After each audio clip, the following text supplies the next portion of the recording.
Navagadh railway પુલથી Navagadh સુધી જોડતો આ સિમેન્ટ રોડ બનાવવામાં આવ્યો અને માત્ર 5 દિવસ થયા છે. 5 દિવસમાં રોડમાં તિરાડો પડી ગઈ, ભૂવાઓ પડી ગયા, ખાડાઓ પડ્યા. આનો મતલબ એ થયો કે આ રોડમાં લાખો કરોડો રૂપિયાનો ભ્રષ્ટાચાર થયો. આની પહેલા જુનાગઢ રોડ બને, સીસી રોડ બનાવ્યો, એની મુદત હજી પૂરી નથી થઈ તો એ રોડ ફાટીને કકડધજ થઈ ગયો. જેતપુરનો રોડ બનાવ્યો સીસી રોડ, એ પણ ફાટીને કકડધજ થઈ ગયો. ભારતીય જનતા પાર્ટીના શાસનમાં જ્યાં કઈ સિમેન્ટ રોડ બને એ એની મુદત અવધિ પહેલા તૂટી જાય, ખાડાઓ પડે. આ રીતનો ભ્રષ્ટાચાર, કરોડો રૂપિયાનો ભ્રષ્ટાચાર ભારતીય જનતા પાર્ટી કરે છે. આમ તો આ વિસ્તારના ધારાસભ્ય અને સાંસદ સભ્ય છાસવારે કહેતા હોય છે કે જેતપુર મારો પરિવાર છે. તો પરિવારના ગરીબ લોકો, મધ્યમ વર્ગના લોકો, અતિ મધ્યમ વર્ગના લોકો પેટે પાટા બાંધીને ટેક્સ ભરે છે. આ ટેક્સની આવકમાંથી રોડ બનાવવામાં આવે છે અને એમાં તમે કોન્ટ્રાક્ટર સાથે મિલીભગત કરીને કરોડો રૂપિયાના ભ્રષ્ટાચાર કરો તો પરિવાર સાથે શા માટે તમે ચીટિંગ કરો છો?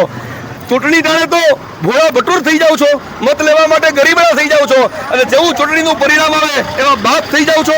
અત્યારે જવાબ દો તમે ધારાસભ્ય તરીકે, જવાબ દો તમે સાંસદ સભ્ય તરીકે કે કરોડો રૂપિયાનો ભ્રષ્ટાચાર થાય છે તો કોન્ટ્રાક્ટર સામે શા માટે પગલાં નથી લેવાતા? અને એવા બધા ઈમાનદાર કોન્ટ્રાક્ટર તમે આપ્યા હોય તો કોન્ટ્રાક્ટરે બોર્ડ ભરવું જોઈએ કે આ રોડની આ રોડ અમે બનાવ્યો છે, આમાં આટલી સિમેન્ટ, રેતી અને કપચી નાખવામાં આવી છે, આટલા વર્ષની ગેરંટી છે. આ પ્રકારની પારદર્શકતા લાવો. પરંતુ ભારતીય જનતા પાર્ટી માત્ર ભ્રષ્ટાચાર કરે છે, એની કરની અને કથનીમાં ફેર છે. ધારાસભ્યથી લઈ સાંસદ સભ્ય સુધીના લોકો આવા જોડાયેલા હોય એવું હું સ્પષ્ટપણે માનું છું. બાજુમાં જેતપુરથી નવાગઢ સુધીનો જે જૂના વખતનો આપણો રોડ છે, મેઇન રોડ છે, એ હાલ હમણાં 15 દિવસ પહેલા ગવર્મેન્ટ દ્વારા રોડ, સિમેન્ટ રોડ બનાવવામાં આવેલ છે, ખોદીને પાછો બનાવવામાં આવેલ છે. તે જૂના રોડ કરતાં પણ નબળો બનાવવામાં આવેલ છે. જેથી આ રોડ હજી 15 દિવસ થયા અને ગાબડા પડવા માંડ્યા છે, તિરાડો પડવા માંડી છે. આ રોડની દરેક જગ્યાએ આજ મોટો ભ્રષ્ટાચાર ભાગી નીકળ્યો છે. આની જે થિકનેસ છે એ જળવા નથી.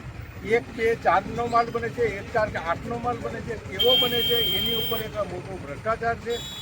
કોઈ પણ ધ્યાન આપવામાં આવતું નથી. થયેલો રોડ તરત તૂટે છે. આ ભ્રષ્ટાચારને ડામવા માટે આ કોંગ્રેસ આગળ આવે, આંદોલન કરે અને આનો ભ્રષ્ટાચાર ખોલાવે. વોર્ડ નંબર 2 ની કોંગ્રેસના સભ્ય છું, જેતપુર નવાગઢ નગરપાલિકામાં. 5 દિવસ પહેલા જ આ રોડ બન્યો છે. આ કાયદેસર રીતે ભ્રષ્ટાચાર જ છે. આ ભાજપના આ શાસનમાં આવી રીતે અત્યારથી આ તિરાડું પડી જાય તો પબ્લિકનું શું? ખરેખર આ ભ્રષ્ટાચાર શિષ્ટાચારનું સ્થાન પર આવી ચૂક્યું છે અને એ લોકોને જરા પણ અસર થતી નથી. અને કોન્ટ્રાક્ટરને જ્યારે વાત આવે છે તો કોન્ટ્રાક્ટર કહે છે કે અમારું તો ટેન્ડર કોઈ પાસ થાય નહીં, તો અમે એમનાથી સાંભળીએ.